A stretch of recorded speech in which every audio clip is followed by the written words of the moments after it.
বন্ধুরা, মৌস ক্লাসিক কিচেনে আজকে আমি আপনাদের বানিয়ে দেখাচ্ছি নোনতা সরপুরিয়া। হ্যাঁ বন্ধুরা, এটা খেতে দারুণ সুস্বাদু, মুচমুচে। এটা ছোট থেকে বয়স্ক সবারই খুব প্রিয়। আসুন দেখে নিই এই রেসিপিটা আমরা রান্নাঘরে কীভাবে বানাবো। নোনতা সরপুরিয়া বানানোর জন্যে আমার একটা ডো বানাতে হবে। তার জন্য একটা আমি উঁচু পাত্র নিয়েছি। এর মধ্যে নেব ময়দা 250 গ্রাম নিয়ে নেব। দেব রিফাইন্ড অয়েল 4 চামচ, বড় চামচের 4 চামচ আমি রিফাইন্ড অয়েল নেব। দেব অল্প নুন স্বাদ মতন, আর এর মধ্যে দেব আজওয়াইন বা জোয়ান, আমি হাতে ক্রাশ করে একটু দিয়ে দেবো। কালো জিরে মোগরাইল যেটা একটুখানি দিয়ে দেবো। দিয়ে এটাকে আমি ভালো করে মিশিয়ে নেব। দেখুন ময়নটা ভালো করে মিশিয়ে নিয়েছি। এই দেখুন হাতে এমনি মুঠো করলে এই দেখুন শক্ত হবে, আবার এমনি করে ঝাড়লে গুঁড়ো গুঁড়ো ঝুড়ো ঝুড়ো হয়ে যাবে। এরমই ময়নটা যেন হয়। এবার অল্প অল্প জল দিয়ে একটা মিডিয়াম ডো বানিয়ে নিতে হবে। না বেশি টাইট হবে, না বেশি পাতলা হবে। দেখুন ডোটা বানিয়ে নিয়েছি। এবার এটাকে 10 মিনিটের জন্য ঢাকা দিয়ে আমি রেখে দেবো সেট হওয়ার জন্য। এবার পুরটা বানাবো। পুর বানানোর জন্য আমি গ্যাস অন করে একটা ফ্রাইং প্যান বসিয়ে দিয়েছি। এখানে আমি ভালো ঘি, গাওয়া ঘি আমি 2 বড় চামচ দিলাম।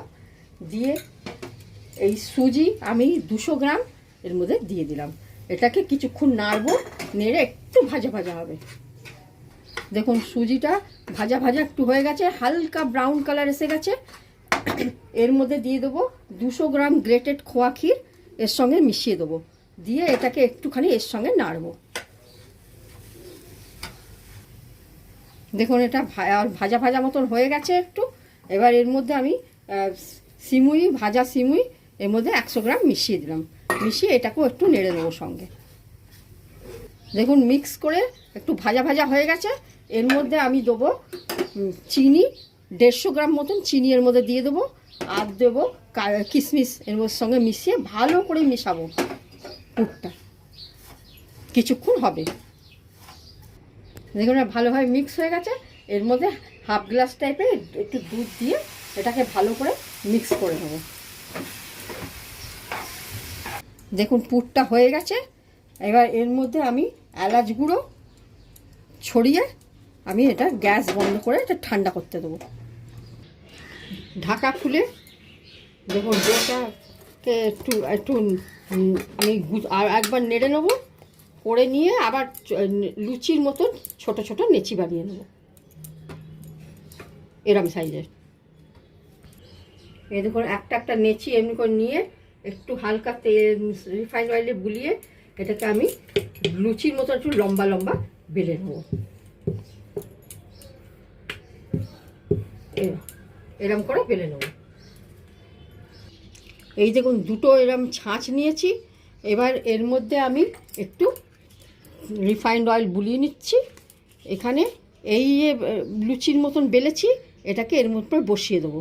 বসিয়ে দিয়ে এখানে আমি মাপ মতন পুর ভর্তি করে নেব। এই যে পুর দেখুন পুড়ে দিয়েছি, এর মধ্যে মাপ মতন পুড়ে নেবো। আর এখানে এখানে হালকা জল বাটি করে নিয়ে সেই জলটা সাইডের মধ্যে একটু মাখিয়ে নেব। মাখিয়ে এটাকে আবার বন্ধ করে দেবো। এরকম করে বন্ধ করে টিপে দিলে এবার সাইডগুলোকে আমি বার করে আবার লুচির যে ডোটা আছে ওর মধ্যে মিশিয়ে দেবো, যাতে আবার এটা ওর সঙ্গে মেশে আমি আবার বানিয়ে নিতে পারবো। এই জিনিসটা এই রকম হবে। দেখুন এই রকম হবে। এরকম করে বার করে নেব। এরকম করে বার করে আমরা সাজিয়ে নেবো থালায়। এরকম করে পরপর সব বানাতে থাকবো। এই দেখুন আরেকটা ছাঁচে দেখাচ্ছি। এইরকম ছাঁচে আবার এমনি করে লুচির মতন বসিয়ে দেবো। বসিয়ে এর মধ্যে আমি পুরটা পুড়ে দেবো। মাপ মতন পুর একদিকে পুরবো।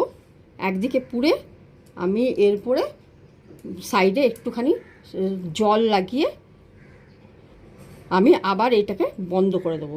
পুরোটা বন্ধ করে এরম করে চিপে দিয়ে আর দুপাশ থেকে বার করে নেচি যেগুলো এক্সট্রা থাকবে বের করে দেবো। করে এরম করে বন্ধ করে দেবো। এই দেখুন এইরকম করে আমি সব সরপুরিয়া বানিয়ে নেব। এই সরপুরিয়াগুলো ভাজবার জন্য আমি তেল কড়াতে দিয়ে আমি গ্যাস অন করে বসিয়ে দিয়েছি। এবার তেলটা হালকা গরম হবে মোটামুটি, এর মধ্যে আমি একটা একটা করে ছেড়ে দেবো সরপুরিয়া। এপিট ওপিট করে লাল করে ভেজে তুলে নেব।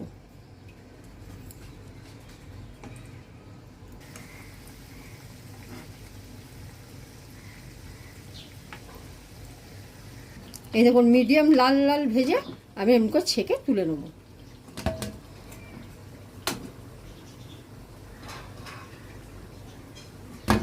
সরপুরিয়াগুলোকে একটা প্লেটে আমি সার্ভ করে দিলাম।